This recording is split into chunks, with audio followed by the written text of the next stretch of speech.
360 foot लंबा और 30 foot ऊंचा पहाड़ काटने के लिए कितना वक्त लग सकता है? निश्चित ही तकनीक के इस युग में इस सवाल का जवाब इस बात पर निर्भर करेगा कि आप पहाड़ का सीना चीरने के लिए किस मशीन का इस्तेमाल कर रहे हैं। लेकिन अगर ये पूछा जाए कि इसी काम को एक ही व्यक्ति को अंजाम देना हो तो कितना वक्त लगेगा? शायद ये चकरा देने वाला सवाल होगा, लेकिन बिहार के गया ज़िले के गैलोर गांव में एक मजदूर परिवार में सन 1934 में जन्मे दशरथ मांझी ने इसका जवाब अपनी बाजुओं और अपनी मेहनत से दिया। पहाड़ को हिला देने वाले दशरथ मांझी ने भारत की राजधानी नई दिल्ली में सन 2007 में अंतिम सांस ली। वर्ष 1966 में एक दिन सुबह सुबह जब छेनी हथौड़ा लेकर दशरथ मांझी अपने गांव के पास स्थित पहाड़ के नज़दीक पहुंचे तो बहुत कम लोगों को इस बात का पता था कि इस आदमी ने अपने दिल में क्या ठान लिया है। मजदूरी और कभी कभार इधर उधर काम करने वाले दशरथ मांझी ने जब पहाड़ पर छेनी हथौड़ा चलाना शुरू किया तो आने जाने वाले राहगीरों के लिए ही नहीं, गांव के दूसरे लोगों के लिए भी वे हंसी के पात्र बन गए थे।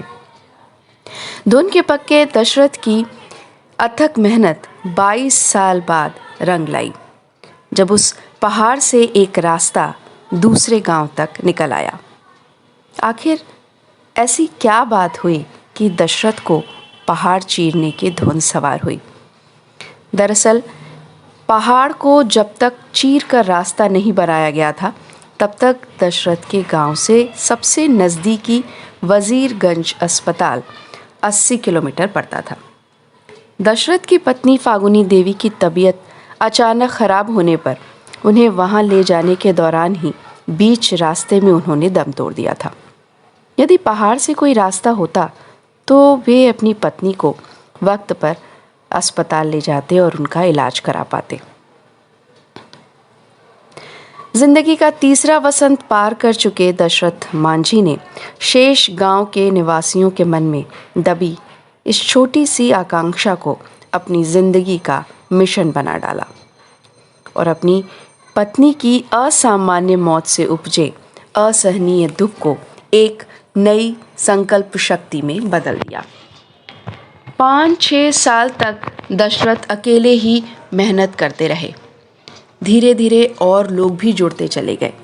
वहाँ एक दान पात्र भी रखा गया था जिसमें लोग अपनी इच्छा से चंदा डाल देते थे।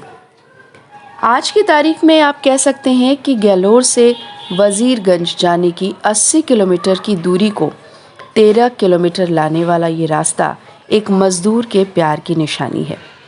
एक अंग्रेजी पत्रकार ने लिखा, पुअर मैन्स ताज महल।